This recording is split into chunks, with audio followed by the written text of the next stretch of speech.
Maharaj Prithu's intelligence and education were exactly like that of Yamaraj, the superintendent of death. His opulence was comparable to the Himalaya mountains, where all valuable jewels and metals are stocked. He possessed great riches like Kuvera, the treasurer of the heavenly planets, and no one could reveal his secrets, for they were like the demigod Varunas. Yamaraj, or Dharmaraj, as the superintendent of death, has to judge the criminal living entities who have committed sinful activities throughout their lives. Consequently, Yamaraj is expected to be most expert in judicial matters. Prthu Maharaj was also highly learned and exceedingly exact in delivering his judgment upon the citizens.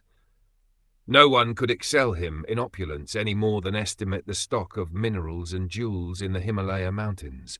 Therefore he is compared to Kuvera, the treasurer of the heavenly planets.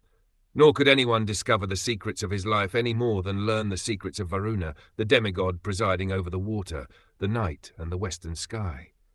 Varuna is omniscient, and since he punishes sins, he is prayed to for forgiveness. He is also the sender of disease, and is often associated with Mitra and Indra.